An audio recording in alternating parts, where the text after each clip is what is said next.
మన తండ్రి అయిన దేవుని ఆత్మతో సత్యముతో ఆరాధించుటకు సంఘముగాను దేవుని యొక్క కుటుంబముగాను చేరి వచ్చినటువంటి ప్రతి ఒక్కరికి ప్రభువైన యేసుక్రీస్తు నామమున వందనములు తెలియజేస్తున్నాను. దేవుని మహా కృపచేత మనమందరం సురక్షితంగా క్షేమంగా ఈ యొక్క ప్రభు దినాన్ని చూడగలిగాం. మనకి ఆయన జీవాన్ని ఇచ్చి నేటి దినంలో మరి ఆయనకు ఆత్మ సంబంధమైనటువంటి బలు అర్పించుటకు ప్రభువైన యేసుక్రీస్తు వారిని జ్ఞాపకం చేసుకున్నటకు పాటల ద్వారా మరి స్తుతించుటకు దేవుడు మనకి గొప్ప అవకాశాన్ని దయచేసి ఉన్నాడు. కాబట్టి ఆ అవకాశాన్ని మనం సద్వినియోగం చేసుకొని మన సమయాన్ని మన హృదయాన్ని ఈ సమయంలో దేవునికి సమర్పించి భక్తితో శ్రద్ధతో భయముతో మరి దేవుని సన్నిధానంలో చేరి మనం ఆనందంగా సంతోషంగా మనందరం కలిసి మరి ఈ యొక్క ఆరాధన కార్యక్రమంలో పాల్గొని ఉన్నాం. కాబట్టి దేవుని వాక్యాన్ని కాసేపు ధ్యానించడానికి మనం ప్రయత్నించుదాం. ప్రకటన గ్రంథాన్ని మనం చదువుకుంటూ ఉన్నాం. ఎక్కడ వరకు చదువుకున్నాం? ప్రకటన గ్రంథాన్ని 5వ అధ్యాయం పూర్తయిందా? కొంచెం చెప్పాలి. పూర్తయిందా? 7వ వచనం వరకు చెప్పాను. ప్రకటన గ్రంథం 5వ అధ్యాయం 6 వచనాలు ఏమో ఆలోచించాం. 7 వచనాలు ఆలోచించామా?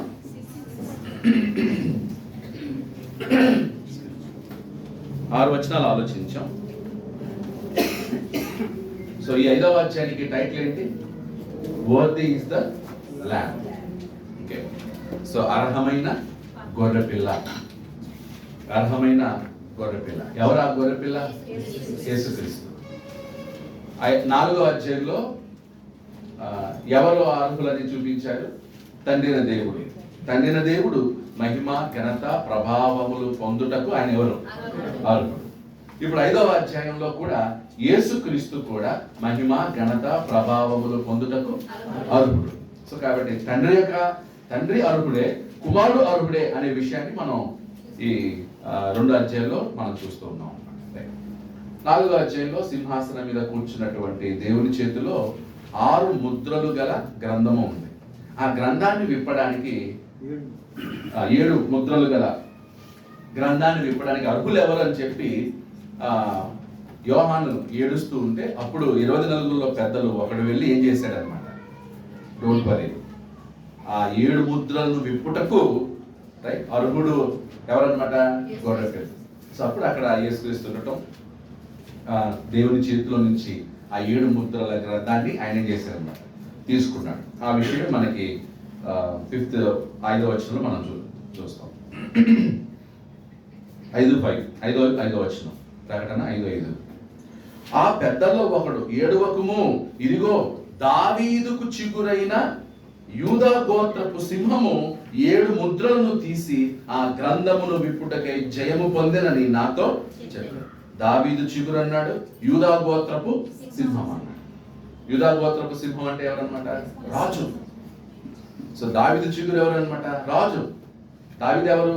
రాజు. యేసుక్రీస్తు ఆ లైన్ లో, ఆ వంశంలో వచ్చినవాడు కాబట్టి యేసుక్రీస్తు కూడా ఎవరన్నమాట? రాజే. యూదా గోత్రపు సింహము 7 ముద్రలను తీసి ఆ గ్రంథమును విప్పుటకై జయము పొందెనని నాతో చెప్పాను. ఆ 7 ముద్రల గ్రంథాన్ని విప్పడానికే ఆయన ఏం పొందాడు అనమాట?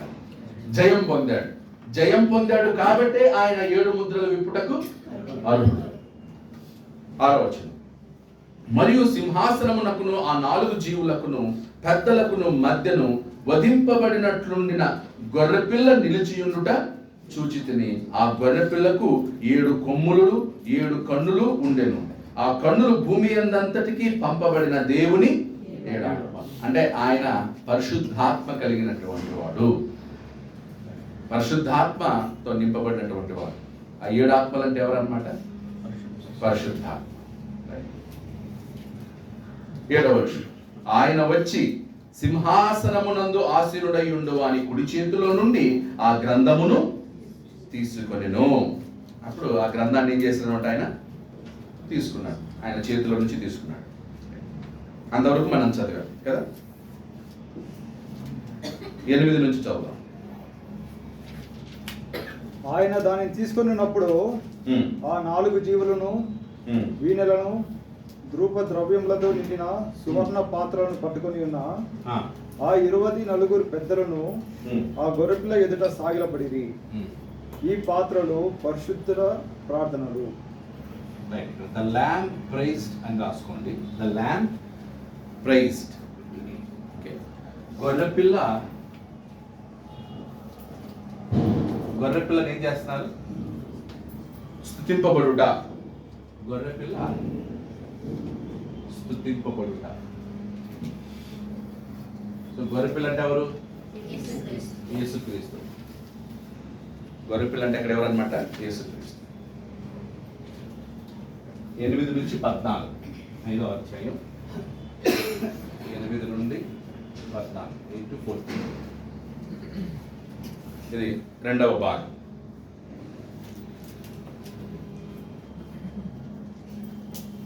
ఇక్కడ 5వ అధ్యాయం 8వ వచనంలో ఏముంది? 4 జీవులను ఆయన దాన్ని తీసుకున్నప్పుడు 4 జీవులను వీణలను ధూప ద్రవ్యములతో నిండిన సువర్ణ పాత్రలను పట్టుకొని ఉన్న ఆ 24 పెద్దలను ఆ గొర్రెపిల్ల ఎదుట సాగిల పడి. ఎవరెవరు సాగిల పడుతున్నారు?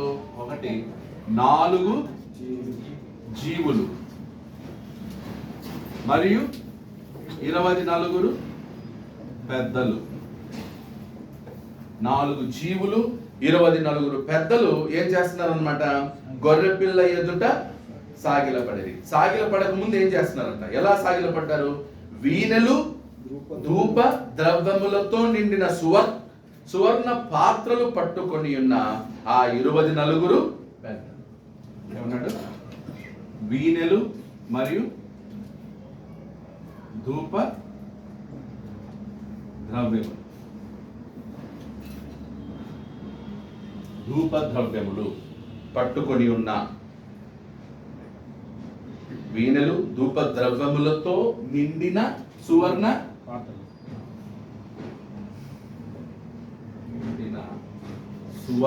సువర్ణ అంటే బంగారు పాత్రలు. బంగారు పాత్రలు ఉన్నాయి. ఆ బంగారు పాత్రల నిండా కూడా ఏమున్నాయి? ధూప ద్రవ్యములు. ధూప ద్రవ్యములు అంటే మీకు టాబర్నాకల్ గుర్తుకు రావాలి. ప్రత్యక్ష గుడారంలో పరిశుద్ధ స్థలంలో 3 వస్తువులు ఉంటాయి. ఏవేవి? పరిశుద్ధ స్థలంలో అది ఆవరణంలో, పరిశుద్ధ స్థలంలో ఆవరణంలో ఏముంటది? గంగాలం ఉంటది, బలిపీఠం ఉంటది. బలిని అర్పించి గంగాలంలో చేతులు కాళ్ళు వాష్ చేసుకుని ఆ తర్వాత ఎక్కడ ఎంటర్ అవుతారు? హోలీ ప్లేస్ లోకి ఎంటర్ అవుతారు. పరిశుద్ధ స్థలం. ఆ పరిశుద్ధ స్థలంలో ఏముంటాయి? దీపవృక్షం, రొట్టెల బల్ల, సముఖపు రొట్టెల బల్ల, ధూప ద్రవ్యం అంటే ధూపం వేసేటువంటి ఒక పాత్ర. అక్కడ ఏం చేస్తారంటే ప్రతిరోజు యాజకుడు వచ్చి కళ్ళు యాలెత్తనారో తెలుసా తెలియదా? ఎప్పుడో ఉన్నారు. ఇది మోస్ట్ హోలీ ప్లేస్, అతి పరిశుద్ధ స్థలం. అతి పరిశుద్ధ స్థలంలో ఏముంటది అనమాట? మందసం ఉంటుంది. ఏముంటది? మందసం. ఇదేమో హోలీ ప్లేస్, పరిశుద్ధ స్థలం. ఇక్కడ ఏముంటాయి అనమాట? దీప స్తంభం, ల్యాంప్ స్టాండ్. దీన్నే హనుక్ అని అంటారు. ఇజ్రాయెల్ ఏమంటారు అనమాట? హనుక్, దీపస్తంభం. వాళ్ళు ఫెస్టివల్ కూడా చేస్తారు, హనుక్ ఫెస్టివల్ చేస్తారు ఇజ్రాయెల్. ఇప్పటికి ఇంకా ఆ ఫెస్టివల్ చేస్తారు. ఆ తర్వాత ఇక్కడ సముఖపు రొట్టెల బల్ల, ఒక టేబుల్ ఉంటుంది. టేబుల్ మీద రొట్టెలు ఉంచుతారు. ఆ తర్వాత ఇక్కడ ఎంట్రన్స్ లో ఏముంటుందంటే ఒక పాత్ర ఉంటుంది. ఆ పాత్రలో ఏమేస్తారు అనమాట? ధూపం, సాంబ్రాణి ధూప ద్రవ్యాలు వేసి, ఇక్కడ ఆవరణంలో బలిపీఠం ఉంటుంది. ఆవరణంలో ఏముంటుంది అనమాట? బలిపీఠం ఉంటుంది. కాంపౌండ్ లో ఇక్కడ దహన బలిపీఠం ఉంటుంది. ఓకే, సో ఈ దహన బలిపీఠం కింద నిప్పులు వేస్తారన్నమాట. నిప్పులు వేసి ఏం చేస్తారు? వధించినటువంటి గొర్రెపిల్లని తీసుకొచ్చి దీని మీద పడుకోబెట్టి కింద ఏం చేస్తారన్నమాట? మంట పెడతారు. అది ఏమవుతుంది అనమాట? కాలుతుంది. కాలినప్పుడు అది ఒక స్మోక్, పొగ వెళ్తుంది. అది దేవునికి ఇంపైన సువాసన. అప్పుడు ఈ నిప్పుల దగ్గర ఉంటాయి, ఇక్కడ మంటేసిన తర్వాత నిప్పులు ఉంటాయి కదా, ఆ నిప్పులు తీసుకొని ఇక్కడ ఏం చేయాలన్నమాట, వచ్చి యాజకుడు ఈ నిప్పులు తీసుకొని ఇక్కడ ఏం చేస్తారనమాట, నిప్పులేసి దాని మీద ధూప ద్రవ్యాలు వేస్తే ఇక్కడ ఏమొస్తుంది అనమాట, పొగ. అర్థమవుతుంది, ఇక్కడ ధూపం. సో ఇలాంటి పాత్రలు సువర్ణ పాత్రలు, ఆ సువర్ణ పాత్రలతో ఏమి నిండి ఉన్నాయన్నమాట, ధూప ద్రవ్యాలు. అంటే సాంబ్రాణి, ఆ తర్వాత ఆ ధూపానికి వేసేటువంటి ఐటమ్స్ ఉంటాయి కదా, అవన్నీ కూడా అవి పరలోకంలో దర్శనంలో కనపడతాయి. ఇప్పుడు ఆ ధూప ద్రవ్యాలు ఏమంటాడంటే పరిశుద్ధుల ప్రార్థనలు, పరిశుద్ధుల ప్రార్థనలు. సో ధూప ద్రవ్యాలు representing the prayers of the saints, పరిశుద్ధుల ప్రార్థన అన్నాడు కదా ఇక్కడ. సో 4 జీవులు, 24 పెద్దలు, ఒక్కొక్కరు వాళ్ళ చేతిలో ఏమున్నాయి, వీణలు ఉన్నాయి, మరియు ధూప ద్రవ్యాలతో నిండిన సువర్ణ పాత్రలు ఉన్నాయి. ఆ సువర్ణ పాత్రలు ఏమంటాడు అనమాట, పరిశుద్ధుల ప్రార్థనలు. 9వ వచనం. ఆ పెద్దలు నీవు ఆ గ్రంథమును తీసుకొని దాని ముద్రలకు విప్పుటకు యోగ్యుడవు.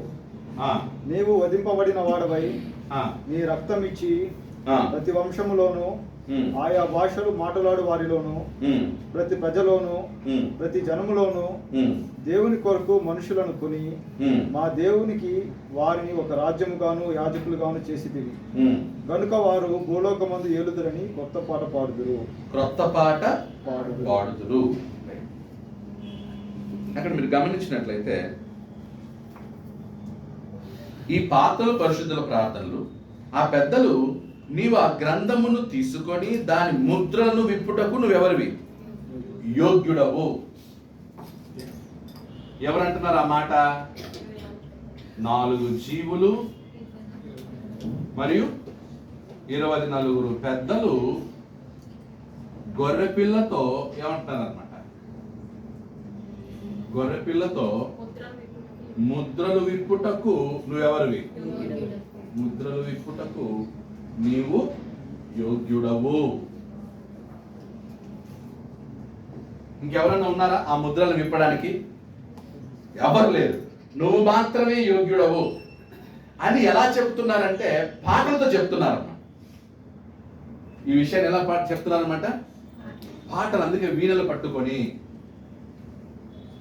Singing songs, pricing.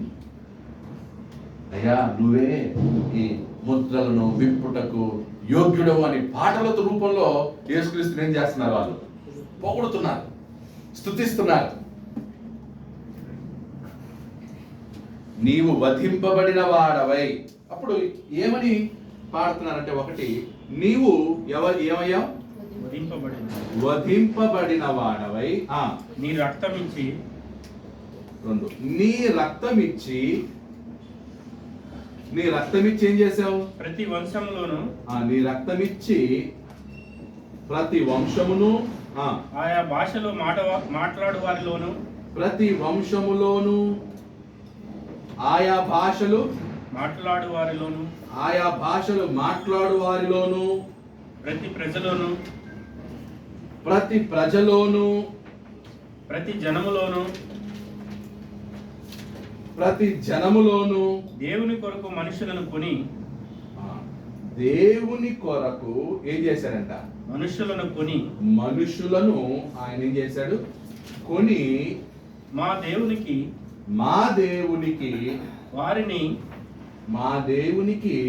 వారిని ఏం చేశారు, ఒక రాజ్యముగాను యాజకులుగాను చేసితివి. ఒక రాజ్యముగాను మరియు యాజకులుగాను చేసితివి. యాజకులను గాను చేసితివి. అందుకు నువ్వెవరివి, యోగ్యుడు. యేసుక్రీస్తుకి ఆ యోగ్యత ఊరికే వచ్చేసిందా, మాట్లాడలేదు, ఫ్రీగా వచ్చిందా? ఆయన ఏం చేయకపోయినా యోగ్యత వచ్చేసిందా యేసుక్రీస్తుకి? ఎందుకు నువ్వు అర్హుడవు, ఎందుకు నువ్వు యోగ్యుడు అంటే నువ్వు వధింపబడ్డావు. నువ్వు వధింపబడి ఏమిచ్చావు, నువ్వు వధింపబడు ద్వారా ఏమిచ్చావు? రక్తం ఇచ్చావు. ఆ రక్తం ద్వారా ప్రతి వంశములో, ఆయా భాషలు మాట్లాడు వారిలోను, ప్రతి ప్రజలోను, ప్రతి జనములోను దేవుని కొరకు మనుషులను ఏం చేశావు? నువ్వు కొన్నావు. ఏమిచ్చి? రక్తం ఇచ్చి. రక్తం ఇచ్చి నువ్వు మనుషుల్ని కొన్నావు. అందుకు నువ్వు యోగ్యుడవు. రక్తం ఇచ్చి నువ్వు మనుషులను కొని. ఏ మనుషులు కొన్నాడు? మళ్ళీ ప్రతి వంశము, ఆయా భాషలు మాట్లాడు వారిని, ప్రతి ప్రజలోను, ప్రతి జనములోను దేవుని కొరకు, మా దేవుని కొరకు నువ్వేం చేస్తావు? మనుషులను కొని మా దేవునికి వారిని ఏం చేస్తావు అనమాట? నువ్వు ఒక రాజ్యముగాను యాజకులుగాను చేసితివి అని పాటల ద్వారా ఆయన ఏం చేస్తున్నారు అనమాట? మహిమపరుస్తున్నారు, కీర్తిస్తున్నారు, ఘనపరుస్తున్నారు, పొగుడుతున్నారు.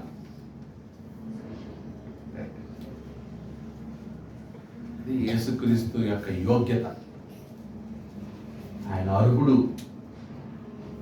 యేసుక్రీస్తు ఎందుకు అర్హుడో ఆ 24 పెద్దలు, నా 4 జీవులు ఆయన ఏం చేస్తున్నారు? పరలోకంలో ఎవరి ఎదుట? దేవుని ఎదుట. దేవుడు సింహాసనాసీనుడై ఉన్నాడు, యేసుక్రీస్తు ఆయన ఎదుట ఉన్నాడు. అప్పుడు అందరూ ఆయన్ని పాడుతుంటే అక్కడ దేవుడు ఏమైనా ఆపాడా? నాకంటే మీరు నా కుమారుని ఎక్కువ పొగుడుతున్నారని ఆపాడా?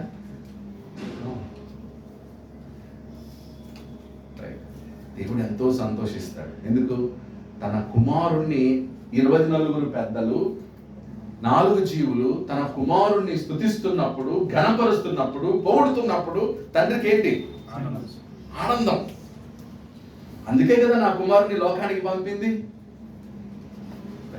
అందుకే కదా నా కుమారుడు ఏమవ్వాలి? ఘనపరచబడాలి. తర్వాత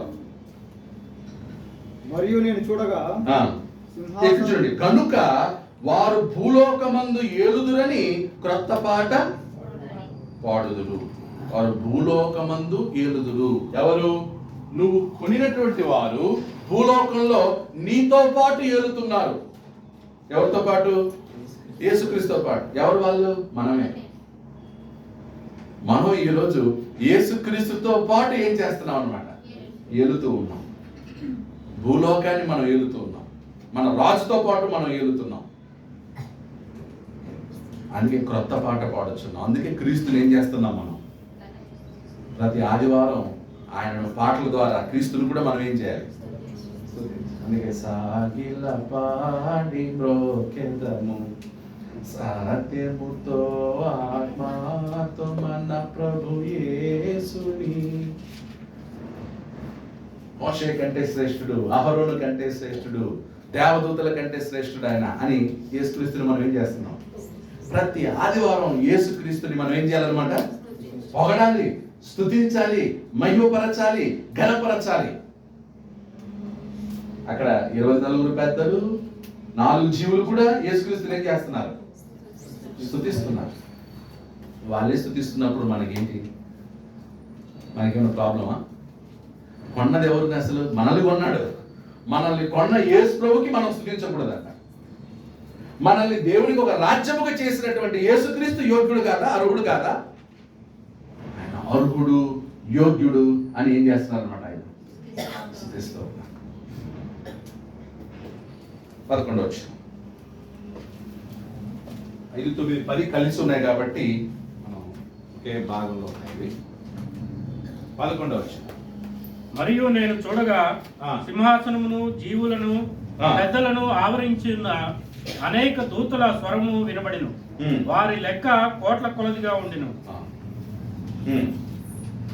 వారు వధింపబడిన గొర్రెపిల్ల శక్తియు, ఐశ్వర్యమును, జ్ఞానమును, బలమును, ఘనతయు, మహిమయు, స్తోత్రమును పొందనర్హుడని గొప్ప స్వరముతో చెప్పుచుండిరి.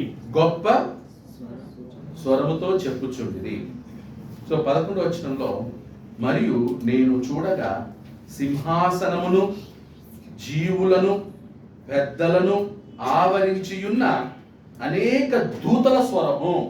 అనేక దూతలు, వారి లెక్క కోట్ల కొలదిగా ఉండేది. మిలియన్స్ అన్నాడా? Millions of angels. కోట్ల కొలది దూతలు ఏం చేస్తున్నారు? కోట్ల కొలది దూతలు ఎక్కడున్నారట? సింహాసనము చుట్టూ ఉన్నారు. తర్వాత జీవుల చుట్టూ పెద్దలను ఆవరించి ఉన్న అనేక దూతలు. పరలోకంలో దృశ్యం ఎలా ఉంటదంటే, ఫస్ట్ సింహాసనం ఎవరుంటారనమాట? తండ్రి. తండ్రి కుడిపార్శ్వమున ఎవరుంటారనమాట? తండ్రి యొక్క కుడిపార్శ్వమున కుమారుడు ఉంటాడు. పరిశుద్ధాత్మేమో ముందు ఉంటాడన్నమాట. మనం కూడా ఎక్కడ ఉంటారనమాట?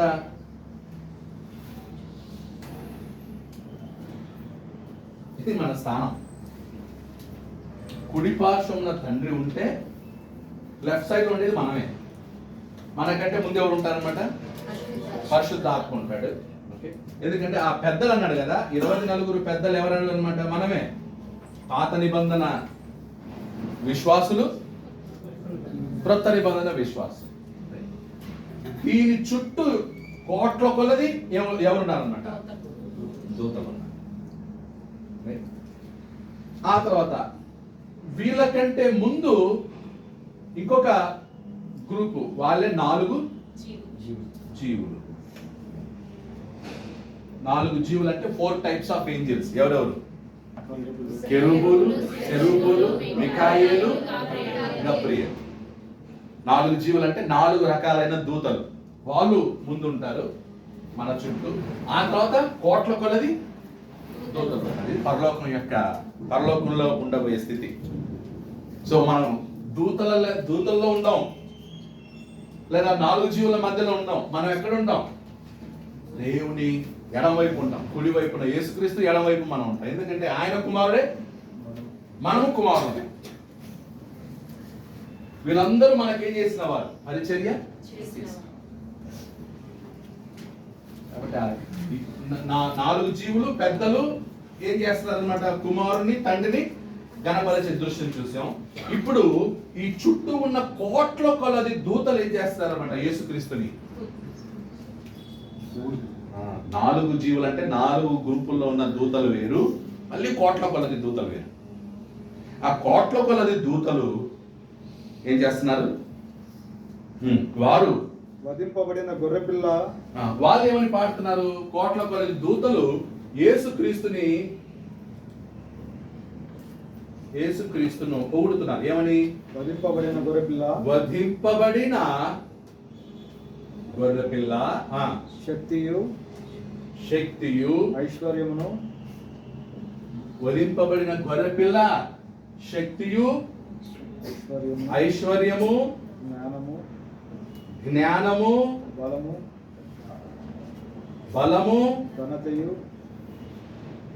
ఘనత, మహిమ, స్తోత్రము పొందనర్హుడవని గొప్ప స్వరముతో చెప్పుచున్నది. స్తోత్రము పొందనర్హుడవు, పొందనర్హుడవు.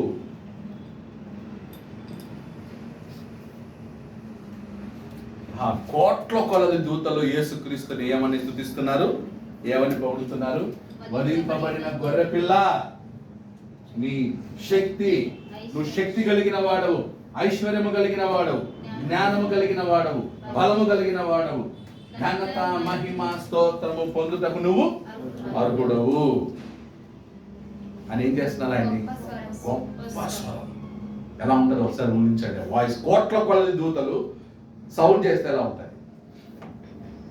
మీరు ఎప్పుడన్నా కొన్ని పాటలు, అమెరికాలో కొన్ని పాటలు లైవ్గా పాడుతుంటారు. స్టేడియంలో some 2 lakhs 3 lakhs people gather అయ్యి పాట పాడుతుంటారు. ఎప్పుడన్నా విన్నారా? యూట్యూబ్లో విన్నారా? అందరూ ఒక 5 లక్షల మంది ఒకేసారి పాట పాడుతున్నప్పుడు our Lord is an awesome God అనే పాట పాడతారు స్టేడియంలో. 5 లక్షల మంది ఒకేసారి our God is an awesome God who reigns from heaven above with wisdom, power and love. Our God is an awesome God. And 5 lakhs people ఒకేసారి పాడినప్పుడు ఎలా ఉంటుందో తెలుసా? బ్యూటిఫుల్ ఉంటుంది. అలాంటి కోట్ల కొలది మంది యేసుక్రీస్తును పాడుతుంటే పొగుడుతుంటే ఎలా ఉంటాయి? యెషయా గ్రంథంలో ఉంటాడు ఏమని, శరాపులు ఆయన్ని పరిశుద్ధుడు పరిశుద్ధుడు పరిశుద్ధుడు అని పొగుడుచుంటే ఏమయ్యాయంట? గుమ్మములు కదిలింపబడ్డాయి. గుమ్మాలు కదిలించబడ్డాయి. కోట్ల కొలది దూతలు, అంటే ఫస్ట్ 24 పెద్దలు మరియు 4 జీవులు ఆయన ఏం చేశారు? పొగిడారు. ఇప్పుడు ఎవరు పొగుడుతున్నారు అనమాట? కోట్ల కొలది దూతలు ఆయన పొగుడుతున్నారు.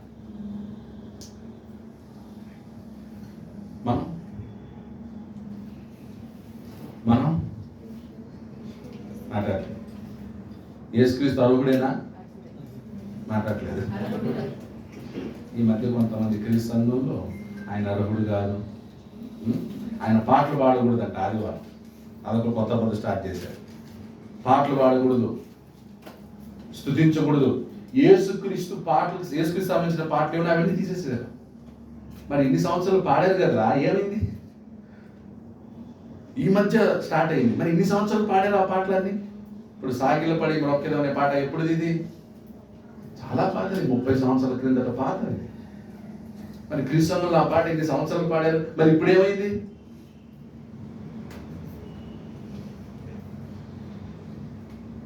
ఇంకొక పాట ఉంది కదా, గొర్రెపిల్ల అనే పాట. ఇదిగో దేవుని గొర్రె పిల్ల, ఇదిగా మాకు కృతజ్ఞత స్తుతులు, అర్హుడవు అర్హుడవు గొర్రె పిల్ల, నీవు యోగ్యుడవు యోగ్యుడవు. ఆ పాట పాడారు. ఆ పాట కొంతమందికి నేర్పించిన వ్యక్తే యేసు దేవుని ఆరాధన కరుడు కాదన్నమాట. పాట నేర్పించినోడే. ఆరాధనలో మహిమ ఘనత మన ఆరాధనలో దేవునికి ఏం వెళ్తుంది? మహిమ వెళ్తుంది, ఘనత వెళ్తుంది, స్తోత్రం వెళ్తుంది. తండ్రికి మహిమ వెళ్తుంది, ఘనత వెళ్తుంది, స్తోత్రం వెళ్తుంది. ఇక 4వ అధ్యాయం 5వ అధ్యాయం కంపేర్ చేసినప్పుడు 4వ అధ్యాయం చివరిలో చూడండి, తండ్రిని స్తుతించినప్పుడు ఏమన్నారు? 10-11 వచనాలు, 4:10-11. ఆ 24 పెద్దలు సింహాసనమునందు ఆసీనుడైన వాని ఎదుట సాగిలపడి. సో తండ్రిన దేవునికి కూడా వాళ్ళు ఏం చేశారు? సాగిలపడ్డారు. మొదట ఫస్ట్ ఎవరికి సాగిలపడ్డారు? తండ్రికి సాగిలపడి, యుగయుగములు జీవించిన వానికి నమస్కారం, యుగయుగములు జీవించుచున్న వానికి నమస్కారము చేయించు. ప్రభువా మా దేవా, నీవు సమస్తమును సృష్టించితివి, నీ చిత్తమును బట్టి ఉండెను, దానిని బట్టియే సృష్టింపబడెను. కనుక నీవే మహిమ ఘనత ప్రభావములు పొందనర్హుడవని చెప్పుచు తమ కిరీటములు ఆ సింహాసనం ఎదుట నీవే ఏం పొందను అంటాడు? మహిమ ఘనత ప్రభావం. సేమ్ యేసుక్రీస్తు కూడా ఏమంటున్నారు? ఘనత మహిమ స్తోత్రము ప్రభావము నీకే కలుగునుగా. అప్పుడు యేసుక్రీస్తుకు మహిమ, తండ్రికి మహిమ. తండ్రికి ఘనత, యేసుక్రీస్తుకు ఘనత. తండ్రికి ప్రభావము, యేసుక్రీస్తుకు ప్రభావం. ఈ రెండింటిని ఏం చేయొద్దు? విడదీయద్దు, సపరేట్ చేయొద్దు. ఈరోజు సపరేట్ చేసేసారు. ఒక అతను అన్నాడు, కొంతమంది ఏమనుకుంటారంటే యేసుక్రీస్తుని ఆరాధిస్తే తండ్రిని మనం తప్పు చేస్తున్నామండి అన్నాడు. అవునా? ఇప్పుడు కోట్ల పల్లి దూతలు యేసుక్రీస్తుని పొగుడుతున్నారండి, తండ్రి తగ్గిపోయాడు కదా, ఎలా అవుతుంది అది? ఏం థింకింగ్ అసలు అది? ఛాన్సే లేదు. ఇంకా పొగడపోతే ప్రాబ్లం. కుమారుణ్ణి స్తుతించకపోతే, కుమారుని ఘనపరచకపోతే, కుమారుని మహిమపరచకపోతే ప్రాబ్లం. కానీ కుమారుని మహిమపరచడం వలన, ఘనపరచడం వలన అది మనకు ఆశీర్వాదం. తండ్రి సంతోషిస్తాడు. అందుకే కీర్తనలు ఉన్నాడు, కుమారుని ముద్దు పెట్టుకొనుడి లేదా ఆయన కోపించును. ఎక్కడ నుంచి వచ్చినాం? 2వ కీర్తనలో చూడండి,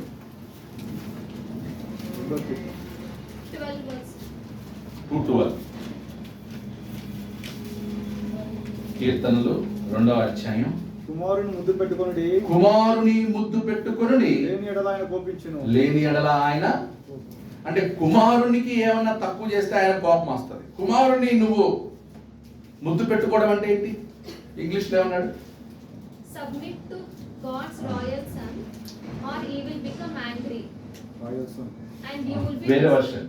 kiss the Kiss the son. son. Kiss the son. కుమారుని ఏం చేయండి? ముద్దు పెట్టుకోవడం అంటే తెలుసా అండి? ఆరాధించుట. ఆరాధన అనే మాటకు అర్థం ముంచేతిని ముద్దు అంట. ఒక రాజు ఉన్నాడు. రాజు యొక్క చేతిని ఏం చేస్తారనమాట?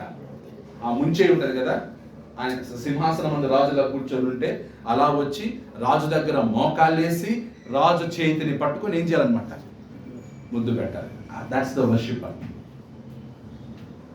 కాబట్టి కుమారుడు వర్ది టు బి వర్షిప్. ఆరాధనకు ఆయన ఎవడు? అర్హుడు. Is worthy to worship. తండ్రి కూడా అంటాడు, కుమారుని మద్దు పట్టుకుని worship my son, otherwise I will get angry.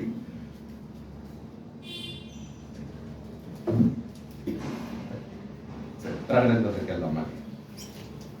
So కాబట్టి పరలోకంలో వాతావరణం ఎలా ఉంది? సెలబ్రేషన్. సెలబ్రేషన్.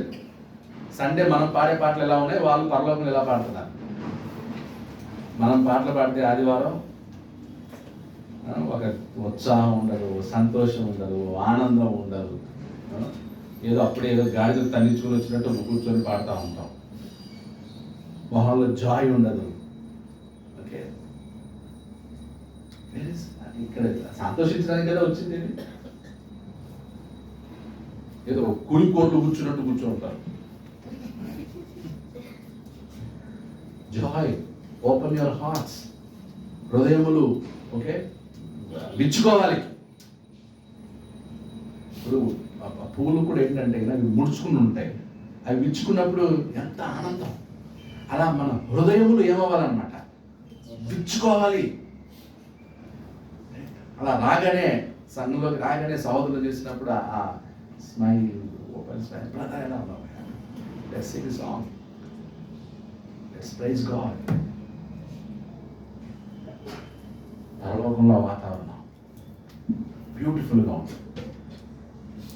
మనం పరలోకంకి వెళ్తే దూతలు పాడే పాటలు వింటే చాలు. మరి ఎలా పాడతారు? 11 వచ్చింది. అంతటా పరలోకమందును భూలోకమందును భూమి కిందను సముద్రంలో ఉన్న ప్రతి సృష్టియు అనగా వాటిలోనున్న సర్వమును సింహాసనాసీనుడై ఉన్న వారిని గొర్రెపిల్లలకు స్తోత్రమును ఘనతయు మహిమయు ప్రభావమును యుగయుగములు కలుగును గాక అని చెప్పుటండి. ఆ 4 జీవులు ఆమెన్ అని చెప్పగా ఆ పెద్దలు సాగిలపడి నమస్కారము. 5:13 to 14 లో ఏం కనిపిస్తుంది అక్కడ దృశ్యం? ఇప్పుడు యేసుక్రీస్తు ఎక్కడున్నాడు? ముందేమో 6వ వచనం చూడండి. మరియు సింహాసనమునకును ఆ 4 జీవులకును పెద్దలకును మధ్యను వధింపబడిన గొర్రెపిల్ల నిలిచి ఉండుట చూచితిని. గొర్రెపిల్ల అంటే యేసుక్రీస్తు ఎలా ఉన్నాడు అనమాట? నిలిచి ఉన్నాడు. ఇప్పుడు 11వ వచనంలో అంతటా పరలోకమందును భూలోకమందును భూమి క్రిందను సముద్రములోను ఉన్న ప్రతి సృష్టము, ఎవ్రీ క్రీచర్, ప్రతి సృష్టము అనగా వాటిలోనున్న సర్వమును సింహాసనాసీనుడై ఉన్న వానికిని అండ్ గొర్రె పిల్లకును, ఇద్దరికి, ఎవరెవరికి? సింహాసనాసీనుడై ఉన్న వానికిని మరియు గొర్రె పిల్లకును ఏంటంట? స్తోత్రము, ఘనత, మహిమ, ప్రభావమును యుగ యుగములు కలుగును గాక చెప్పుట వెంటనే. ఇంతకు ముందు ఫస్ట్ తండ్రిని మాత్రమే స్తుతించారు, ఆ తర్వాత కుమారుని మాత్రమే స్తుతించారు, ఇప్పుడు ఇద్దరిని కలిపి స్తుతిస్తున్నారు. అందుకే సింహాసనాసీనుడై ఉన్న 13వ వచనంలో నీట్గా రాస్తున్నారు. ఇలా వాక్యం డిఫరెన్సీ నిదానంగా చదివితే అర్థం అవుతుందండి. ఇప్పుడు దీన్ని నిజం అందామా అబద్ధం అందామా? మాట్లాడలేదు. అబద్ధమా? నేను కొత్తగా ఏమైనా చెప్తున్నానా? ఎక్కడో యోహాను సువార్త 4:24 వచనంలో యేసుక్రీస్తు ఉన్నాడు, తండ్రిని ఆరాధించే కాలం వచ్చినది. ఆ వచనం పట్టుకొని ఇంకా ఎవరు మాత్రమే ఆరాధనకు అర్హుడు, తండ్రి మాత్రమే అర్హుడు, కుమారుడు కాదని చెప్పి యూట్యూబ్లలో, మీటింగ్లలో, డిబేట్స్లో పెట్టుకొని క్రీస్తు సంఘం యొక్క పరువు తీసేస్తున్నారు. మతశాఖల్లో ఒక గ్రూపు వారు కేవలం తండ్రిని మాత్రమే ఆరాధిస్తారు, ఒక గ్రూప్ వాళ్ళేమో యేసుక్రీస్తుని మాత్రమే ఆరాధిస్తారు. ఇద్దరిని ఆరాధించే ఏకైక సంఘం ఏది? ఇద్దరు ఆరాధనకు అర్హులే అని చెప్పే ఏకైక సంఘం ఎవరంటే అది క్రీస్తు సంఘం. మరి ఆ బోధ ఎక్కడి నుంచి పుట్టుకొచ్చింది? మేము సండే క్లాస్ ఉన్నప్పుడు కానీ, యూత్ క్లాస్ ఉన్నప్పుడు కానీ లేదు.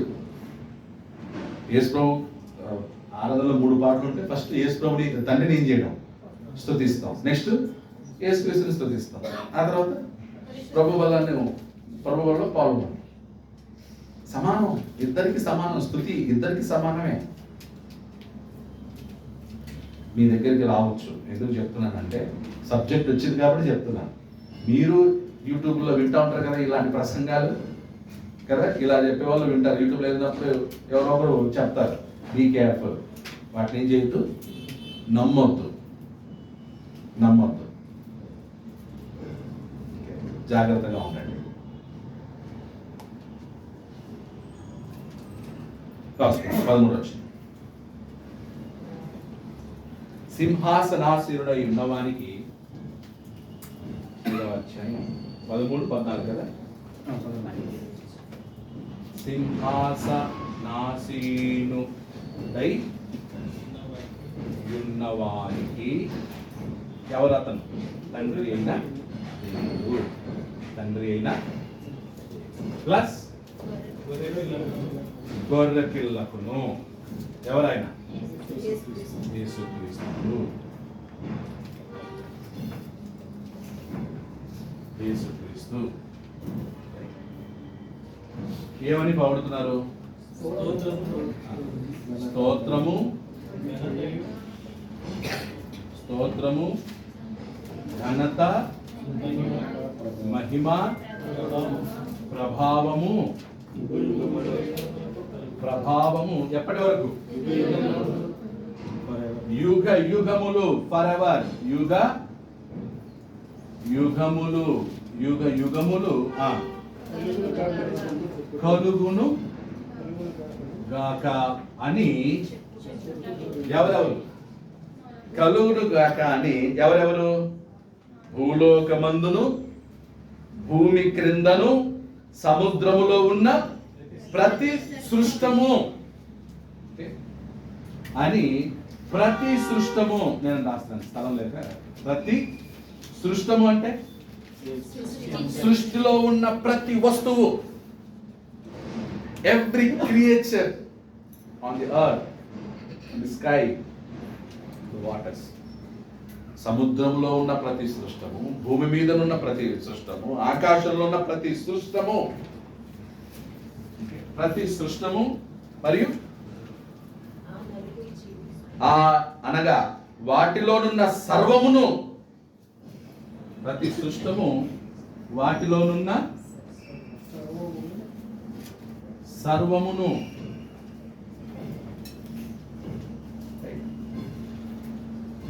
చెప్పుచుండిరి. కానీ చెప్పుచుండిరి, పలుకుచుండిరి, పాడుచుండిరి, చెప్పుచుండిరి. తర్వాత మళ్ళీ ఏమవుతుంది? ఆ ఇద్దరి ముందు మళ్ళీ ఆ 4 జీవులు ఏమంటున్నారు? ఆమేన్ అని చెప్పగా పెద్దలు 24 పెద్దలు సాగిలపడి నమస్కారము. 24 పెద్దలు అంటే ఎవరు? పాత నిబంధనలో ఉన్న విశ్వాసులు, క్రొత్త నిబంధనలో ఉన్న విశ్వాసులు సాగిలపడ్డారు. ఎవరికి సాగిలపడ్డారు? తండ్రికి, కుమారుడికి, ఇద్దరికి సాగిలపడి ఏం చేస్తున్నారు? నమస్కారం చేస్తున్నారు. బ్రాకెట్ లో వర్షిప్ అంటారు, ఆరాధన. అదే సాగిలపడి నమస్కారం. ఇంగ్లీష్లో అయితే వర్షిప్ అని మాట.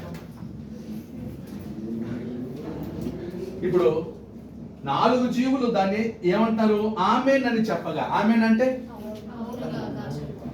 ఏమని? అవును, యేసుక్రీస్తు తండ్రిన దేవుడు ఘనత మహిమ స్తోత్రము పొంద నరుహులు అవును అంటున్నారు. అంటే ఎవరు ఆమోదిస్తున్నారు? 4 జీవులు. 4 జీవులు ఆమోదించారు. అవును, amen, yes, they are worthy to be worship, they are worthy to be worship అని ఆ 4 జీవులు ఏం చేశారన్నమాట? ఆమోదించారు. ఆమేన్ అని చెప్పగా అప్పుడు ఈరోజు 4 పెద్దలు ఏం చేశారన్నమాట? సాగిలపడి నమస్కారం చేస్తారు.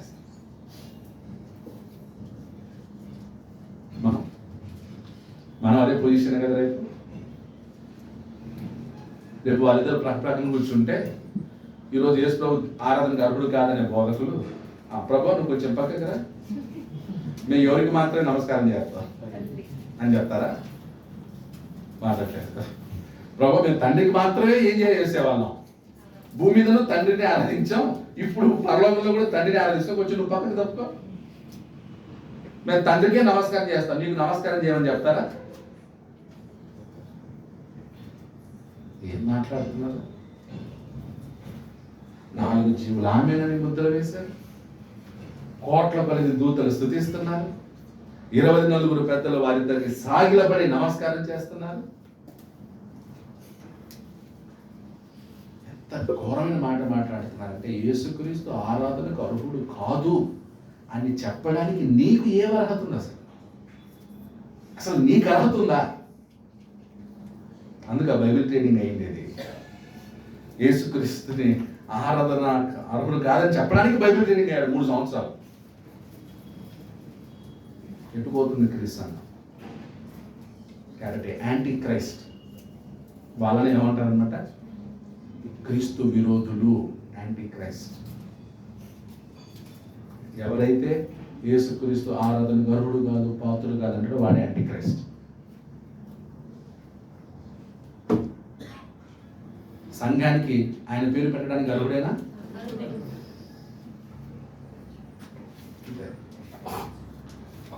మనం క్రీస్తుకు మన శిరస్సు ఎవరు? అర్హుడేనాయన? దేనికి అర్హుడు కాదైనా? అన్నిటికీ ఆయన ఎవరు అనమాట? కాబట్టి 5వ అధ్యాయంలో ఈ దృశ్యం కనిపిస్తుంది పరలోకం. ఓకే, 4వ అధ్యాయంలో తండ్రైన దేవుడు అర్హుడుగా కనపడ్డాడు. 5వ అధ్యాయంలో ప్రభువైన యేసుక్రీస్తు అర్హుడుగా కనిపిస్తున్నాడు. ఆయన స్తుతిస్తున్నాడు.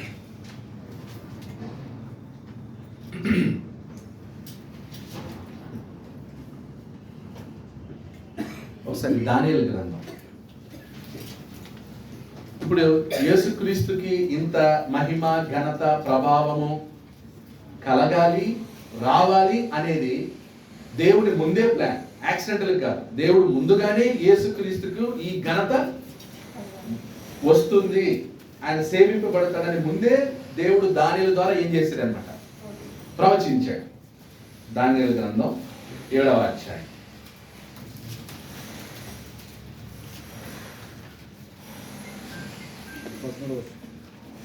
దానియేలు 7వ అధ్యాయం 13వ వచనమా? రాత్రి కలిగిన దర్శనములను నేను ఇంకనూ చూపిస్తుండగా ఆకాశ మేఘారూఢుడై మనుష్య కుమారుని పోలిన ఒకడు వచ్చి ఆ మహావృద్ధుడగు వాని సన్నిధిని ప్రవేశించి, రాత్రి కలిగిన దర్శనం నేను ఇంకా చూస్తుండగా ఆకాశ మేఘారుడై మనుష్య కుమారుని పోలిన ఒకడు వచ్చి. ఓకే, సో దానియేలు, సో అంటే ఇదంతా రాసిన తర్వాత దానియేలు ప్రవచనము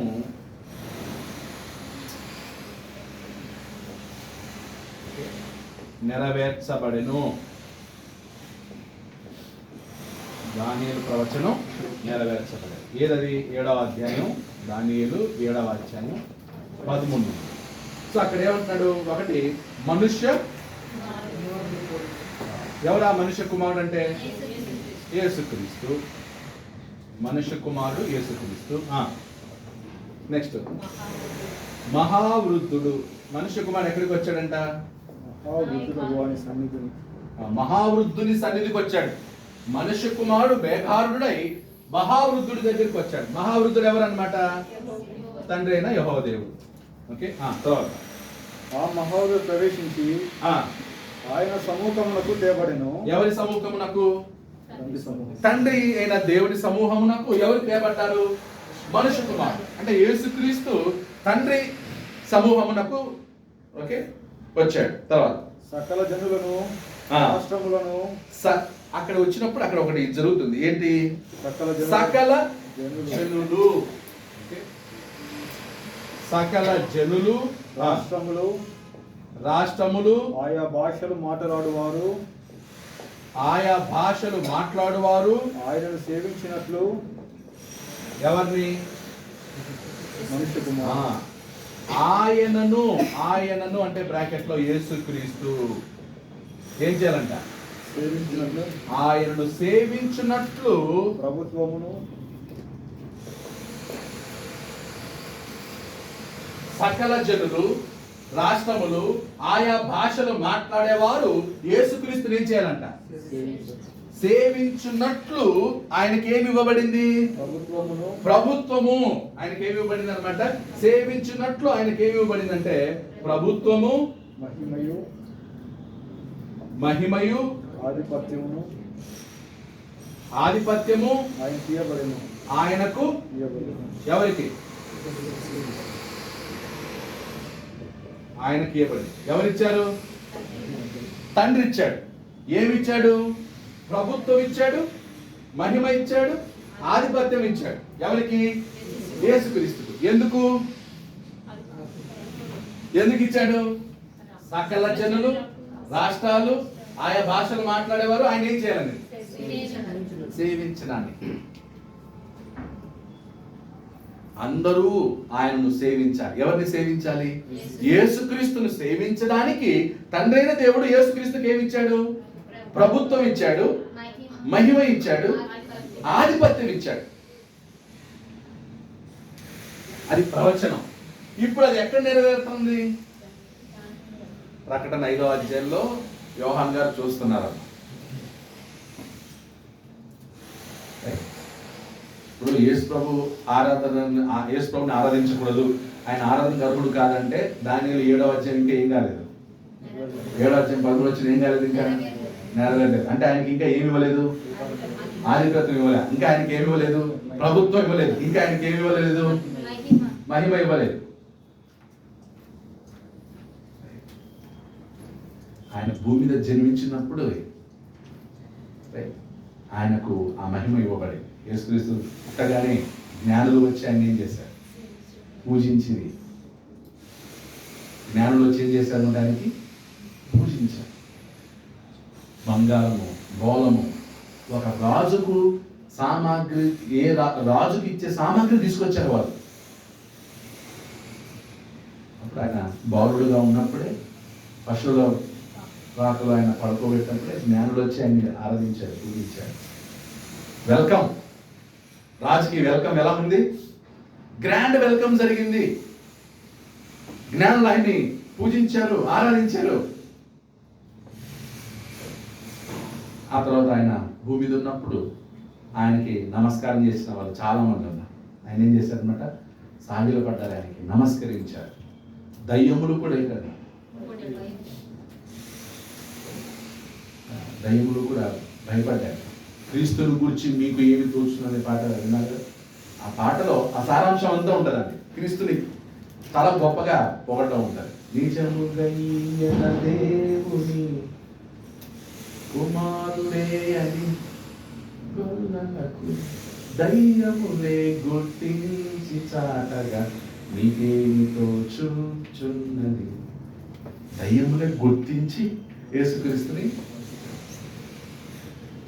కాబట్టి యేసుక్రీస్తుని భూమి మీద చాలా మహిమ జరిగింది. దూతలకు వచ్చి ఆయనకి ఏం చేసేవారంట? ఆయన 4 రోజుల శోధన తర్వాత దూతలు వచ్చి ఆయనకి ఏం చేస్తున్నారు? పరిచయం చేస్తున్నారు. ఒక స్త్రీ అత్తరు తైలం, కాస్ట్లీ పర్ఫ్యూమ్ తీసుకొచ్చి ఆయన పాదములకు ఏం చేస్తున్నా? పాదములకు పూసి అత్తరు పూసి తన వెంట్రుకలతో ఏం చేస్తుంది? It's purely worship.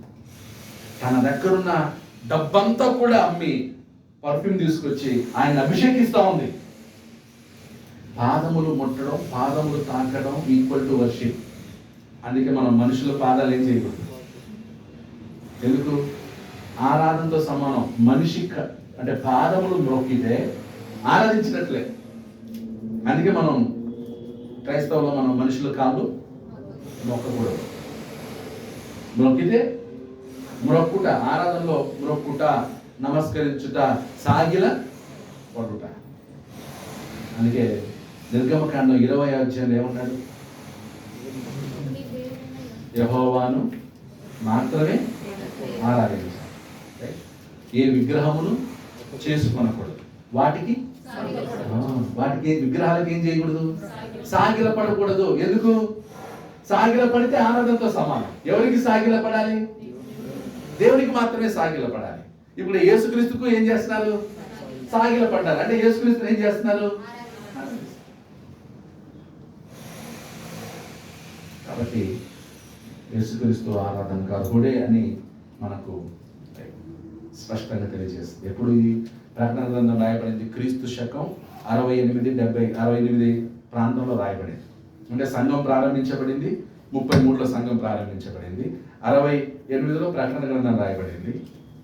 అంటే 30 సంవత్సరాల వ్యవధిలో పరలోకంలో యేసుక్రీస్తు తండ్రితో పాటు ఆరాధన ఏం చేస్తున్నాడు? స్వీకరిస్తున్నాడు. వేవేల కొలది దూతలు ఆయన ఆరాధిస్తున్నారు. భూమి మీద సంఘంలో చేర్చబడినటువంటి మనం తండ్రిని, క్రీస్తుని ఆరాధిస్తూ ఉన్నాం. యేసుక్రీస్తుని ఆరాధించకూడదని చెప్పేవాడు కూడా తెలియకుండానే ఆరాధిస్తున్నాడు. ఆయన పాట పాడితే అయిపోయింది. ఆయన ఏం చేసినట్లు? మరి శిలోధ్యానం పాడతారు కదా. శిలోధ్యానం పడితే ఏంటి? ఆయన ఆరాధించినట్లు. నెక్స్ట్ శిలోధ్యానం స్టార్ట్ చేస్తారేమో. ఇలా చెప్తారు, శిలోధ్యానం పడితే వేసుకొని ఆరాధించినట్టు. ఎందుకు పాడొద్దండి అంటారేమంటే ఇటు పోతుంది. నేను ఈ సందేశాన్ని ఈ మధ్య చాలా గట్టిగా చెప్తున్నా, పబ్లిక్గా చెప్తున్నా, ధైర్యంగా చెప్తున్నా. ఎందుకంటే ఇప్పుడు మౌనంగా ఉన్నాం. మనకి ఎందుకు వచ్చింది సమస్య అనుకోలేదు. ఇది సత్యం, ఇది వాస్తవం, జరుగుతున్నది. తండ్రే తన కుమారుడు ఏం చేశాడు? ఘనపరిచి మహిమపరుస్తున్నాడు. మనం ఎవరు? కోట్ల కొలది దూతలు ఆయన్ని స్తుతిస్తున్నారు, మహిమపరుస్తున్నారు. మనం ఎంతటి వారు? కాబట్టి ఈ యొక్క 4-5 అధ్యాయాన్ని మనం ఆలోచించాం. ఇప్పుడు ఆయన నెక్స్ట్ 6వ అధ్యాయంలో ఏం చేస్తారంటే యేసుక్రీస్తు ఒక్కొక్క ముద్రను ఏంటి, ముద్రలు విప్పడం ఏంటి అనే దాన్ని వచ్చే వారం ఆలోచిస్తాం. ఓకే అందరికీ